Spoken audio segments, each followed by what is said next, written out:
What's up, Spanish hackers? I'm Juan Diego from Spanish Hacks, and today I'm going to share with you my story of how I became fluent in 3 months in English. Vamos!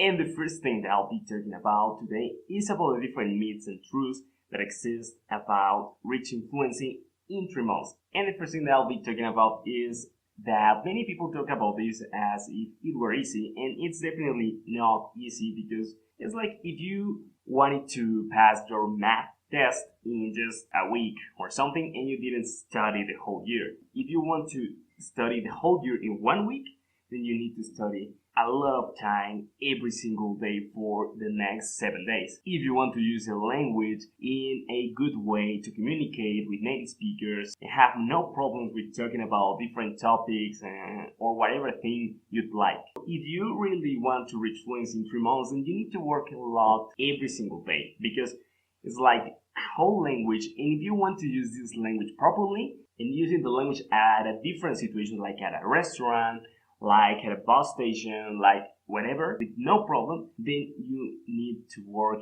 at least 2 hours every single day for 3 months. And the second thing is that the context matters. So when I was working on my path to reach fluency in English in 3 months, I was in my second year in college and have a lot of time, honestly, because I didn't like college and I wanted to just spend time on things that I really like. So I didn't study a lot and just, kind of pass my exams and stuff. I definitely had a lot of time because I was living with my parents and I was not working at all, and had a lot of time. And my commitment with my English learning was super strong. So I literally worked like 1 or 2 hours a day for 90 days and with different resources and speaking with many speakers, and that's why I reached fluency in 3 months. But if you are a person who works 9 to 5, for example, or you have a lot of responsibilities like kids, and you have a business and you don't have a lot of time and stuff, it's going to be very difficult if you don't have a strong commitment with your learning. And for me, this is the most important point, because reaching fluency in 3 months is not something for everyone, and it's not because it's for just talented people or gifted people. I did this when I was 21 years old, so I was super bad at English for 20 years, and then one day I decided to just put it into work, right? So it's not for gifted or talented people, it's for people who have the time to do this. If you don't have the time to do this, then don't worry about that. Like, you can enjoy the process. You can spend 1 year or 2 years trying to reach fluency in the language you are learning, and it's going to be cool. You're going to enjoy that, and you're going to reach that goal if you work.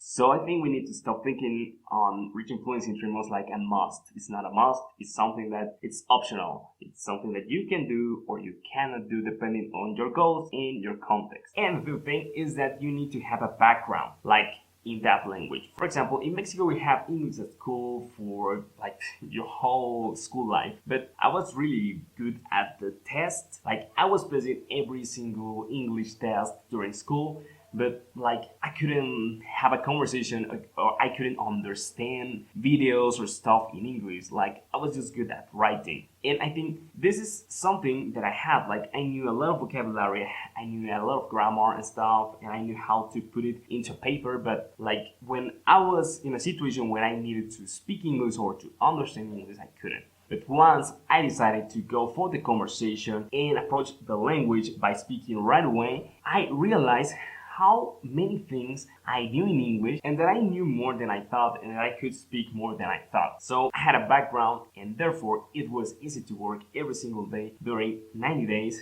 to reach my goal and become a good English speaker. Not the best, I'm still working on that. It's a long-term path, I think, and that's the second thing that I'm going to talk about. The next thing that I want to talk about today is that fluency, it's not the same as proficiency. And I think many people confuse these two terms, because fluency is to be able to communicate with people, and if you don't know something, you can look for other ways to say the same thing, and you don't need to think too much about what you're going to say, or you don't have to translate in your head before speaking. That's fluency. But proficiency is to use the language as a master, as a native speaker, or almost like a native speaker, because you know a lot of vocabulary, you know a lot of words, you know, and use the grammar rules properly every time, and you don't have any problem with that. That's proficiency. And proficiency, it's a long-term path, because if you plan to learn a whole language, that many people, like native speakers, they learn a language their whole life, and you plan to study a whole language in 3 months, that's not possible. If somebody told you that, that's a lie, because that's not possible. You can reach fluency, but not proficiency in 3 months. And that's a good thing to understand, because if you really want to reach that goal, then you need to understand what are you pursuing. Then you need to understand what you're seeking, fluency or proficiency. And now I'm going to tell you the story of how I reached fluency in 3 months in English. And this starts when I was giving a talk at a project that I have with my sister, and then we have different people, different young people from different high schools, and then these people know or speak English very well. And by that time, I couldn't speak English. I knew some words, I knew some vocabulary and grammar, but I couldn't use it in a conversation. And then I pronounced every word in English like in Spanish. And I was talking about something about entrepreneurship, and then I mentioned the magazine Forbes. But I didn't say Forbes, I said Forbes, as in Spanish. Then I could listen many people like, saying that, hey, he said Forbes instead Forbes. And I could listen that, and I felt so bad because I couldn't speak English. And I felt so bad because for me it was like, I couldn't speak English and I couldn't communicate and I couldn't say anything because they were right and I was wrong. Like, I definitely say Forbes wrong, and to me that was something that, it was a pain in the ass. Like, I really wanted to learn English and show those people who laugh at me that I could be better at English than them. And then I started looking in the internet for information on how to learn a language faster. And I found an article, I remember, that said that you could learn any language in 3 months. And for me that was like, that's exactly what I need, Like, I really want to learn a language that fast, and then to show people that I could speak English, and I could speak English better than they could. And I mean, here in Mexico, I didn't mean like native English speakers, and I mean like I could speak better English than people in Mexico. And for me, that was a really great motivation. So the first thing is you need to have a great motivation. I think that was the wrong motivation, but it was a great motivation because I really put everything I have on learning English in that amount of time. The next thing I did is to find for resources that could help me to learn English faster. And what I found, it was really helpful, and I think it might be helpful for you. It's a little bit expensive, but it's helpful definitely, is the Pimsleur audio. And the Pimsleur audios, and this is not a paid mention obviously, are audios that help you to start building the structure of the language in your mind,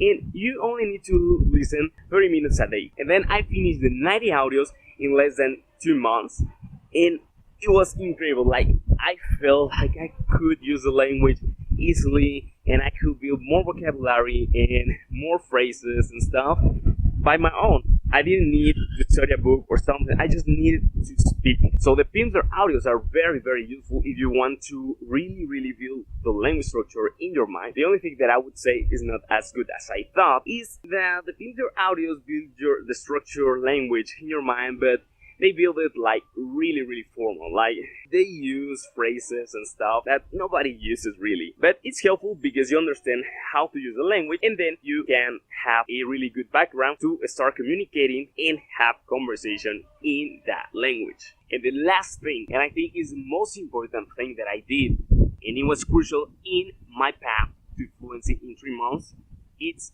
that I found a site where I could have video calls with people who wanted to learn Spanish, and in exchange they would help me with my English. And it was very easy because it was like, little chat sessions, and then you join through Hangouts by Google, and it was super easy because you have conversations, like real conversations in a video call. And then I met random people from different parts of the world, and I could understand different accents, like not only native accents but also accents from people from different parts of the world who didn't speak English as their mother tongue. That was really helpful because nowadays I can understand most of the accents that I speak with, and it's amazing. So what I did is to commit myself, have a 1 hour conversation every single day for 3 months. And you know what? It worked. I could have a real conversation. I could communicate my ideas in English properly. And I felt so good. Like, you know, when you start communicating in your first foreign language, it's like, wow, man, I really can do this. And it's a huge motivation for you to start learning more and more languages.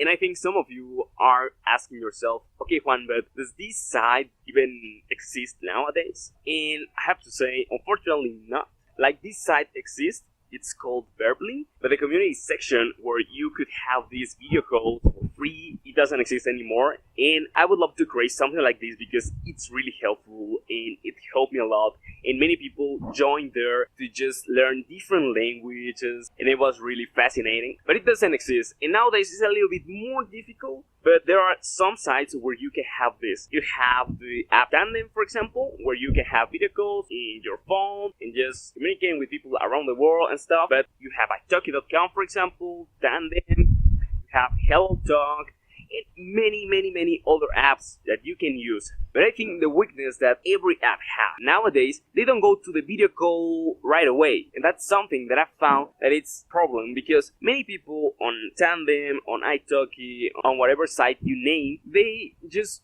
you know, text themselves. In texting, it's okay. It helps you to become a good writer, but definitely texting is not going to help you to reach fluency. You need to go to the call or the video call or whatever you want, and you need to speak and be having a conversation with a real person. And if you're thinking that voice notes would help, it wouldn't help. It would help more than texting, probably, but I have to say that voice notes doesn't help, because when you are sending the voice notes, then you have time to think what you're going to say. And when you are in a conversation, you don't have the time to think about that. And that's fluency. When you are fluent, you don't have the time to think about it. And you don't need to have time to think about it. You just speak, you just use the language. And I would like to end saying that reaching fluency in 3 months is something that takes some time and some money. So you need to be aware of how much time and money you are willing to spend on that. And it's definitely worth it, don't get me wrong, but you need to be aware of that because it requires a lot of time, and sometimes depending on the resources you are using,